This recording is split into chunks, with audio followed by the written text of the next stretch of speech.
silence. Not gunfire, not explosions, not the sound of men dying. Silence. That is what broke them. There is a particular kind of suffering that psychology has struggled to name. Not the suffering that comes from pain, from loss, from certainty about something terrible, but the suffering that comes from not knowing. By the end of this, you will understand why uncertainty is not the absence of suffering. It is suffering's most efficient form. In 1946, a psychiatrist published a book that nobody expected to become one of the most read psychological texts of the 20th century. His name was Viktor Frankl, and he had not written it from a university office. He had written it from memory. Memory of Auschwitz, of Dachau, of watching men collapse, not from starvation, not from violence, but from not knowing.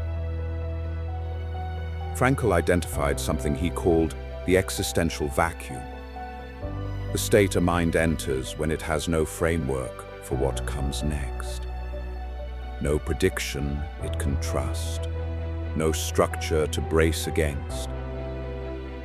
He wrote that this state, not physical danger, not even death, was what destroyed men fastest. Viktor Frankl was born in 1905. The First World War ended before he was 14. He never set foot in a trench, and yet he described exactly what happened inside them. Western Front, 1916. A British soldier named Sergeant Arthur Cook wrote in his diary that the worst day of his war was not the day of the Somme offensive. It was not the day he watched men die beside him.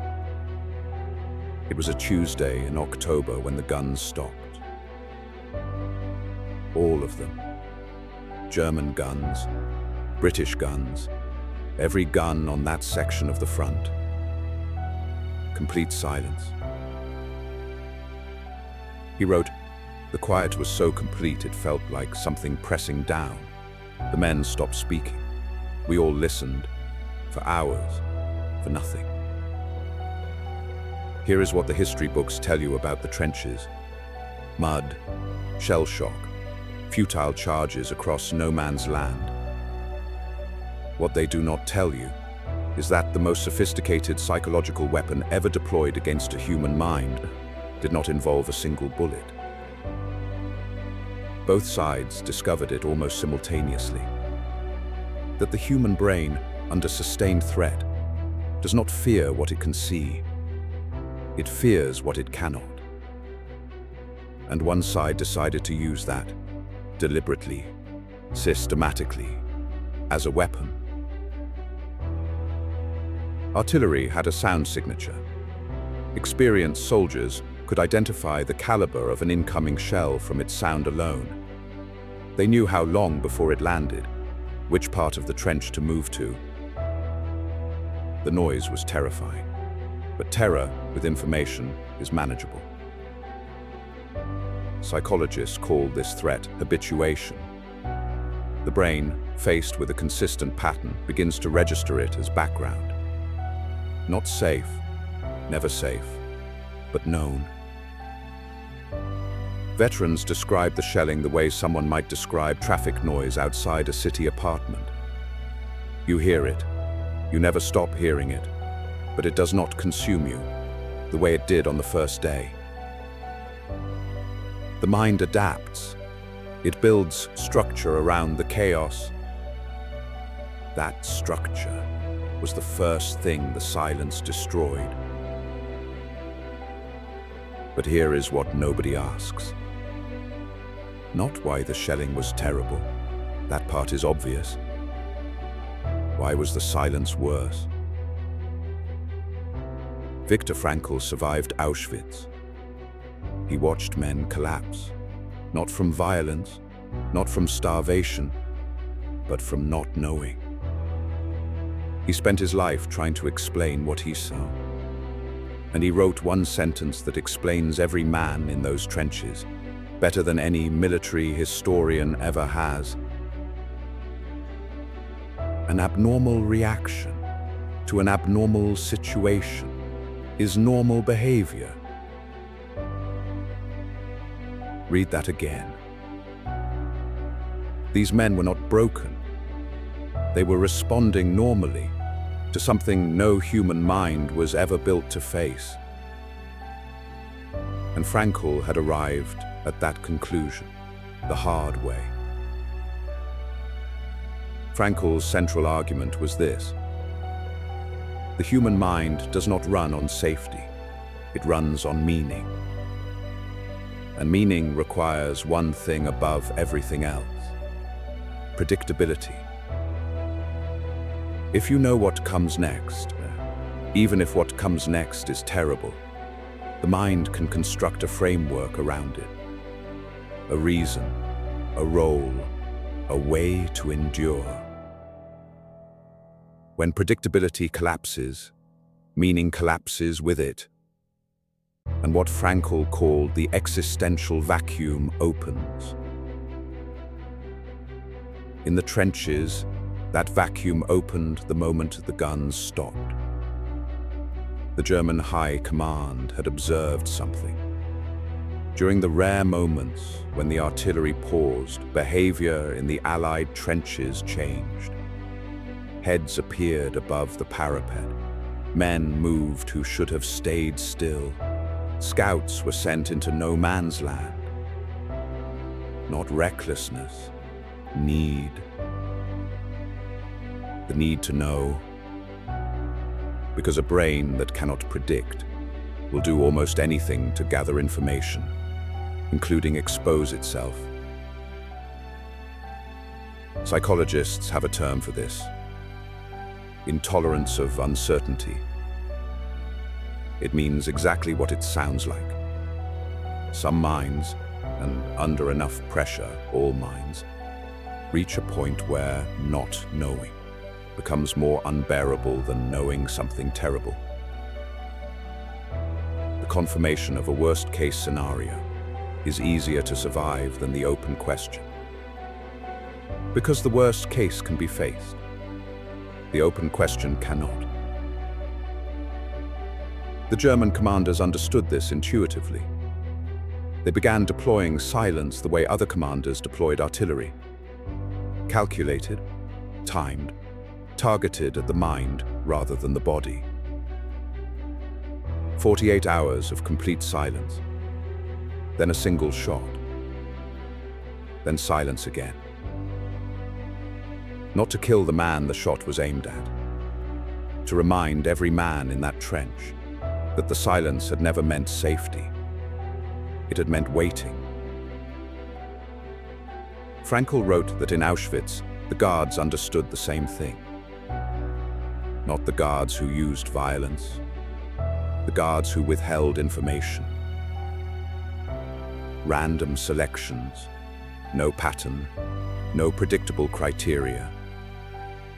Because a prisoner who understands the rules can attempt to follow them. A prisoner who cannot discern any rules is already defeated.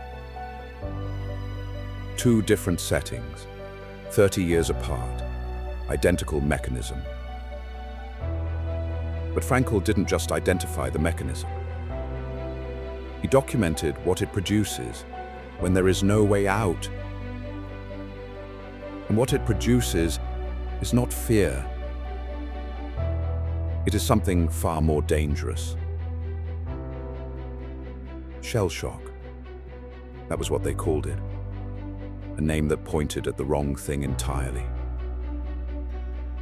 Because many of the men most severely affected had never been near a shell. They had been near the silence. Medical officers documented the progression. First, hypervigilance. The men stopped sleeping, not from fear of the noise, from fear of missing it. Second, intrusive ideation. The mind, denied external information, began generating its own.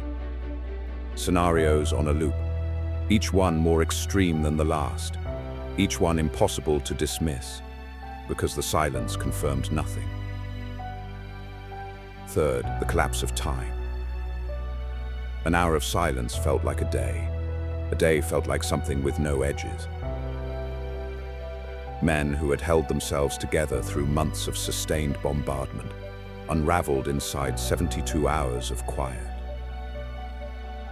Frankl had a name for what they had entered. The existential vacuum. A mind with nothing to brace against, eventually braces against itself. You have never been in a trench, but you have waited for a message that didn't come. You have sat with a decision pending that no one would make. You have experienced the silence from someone whose silence meant something, and felt your mind fill every second of it with scenarios. 3 days of not knowing whether the job offer is coming can feel like 3 weeks. A week of silence from someone you love can do more damage than the confrontation you were afraid of. The men in those trenches were not weak, they were human. And human brains were not built for sustained uncertainty. They were built to resolve it. Intolerance of uncertainty. That is the clinical name for what the silence exploited. It is not a diagnosis. It is a human default. You see it in the person who checks their phone every 3 minutes after sending a difficult message. You see it in the employee who cannot sleep the night before a performance review. You see it in anyone who has ever preferred a bad answer to no answer. The mechanism is the same. The scale is different. The architecture of the suffering is identical. Sergeant Arthur Cook survived the war. He wrote in his final diary entry from the front that he had made peace with the shelling. He never made peace with the silence. Viktor Frankl wrote that the last of human freedoms is the ability to choose your response to any given set of circumstances. What the silence in those trenches stole was not that freedom. It was the circumstances themselves. There was nothing to respond to, nothing to brace against, nothing at all. The next case file examines a different kind of miner, one that used this same mechanism, not as a weapon of war, but as a tool of control. If that interests you, it is already there.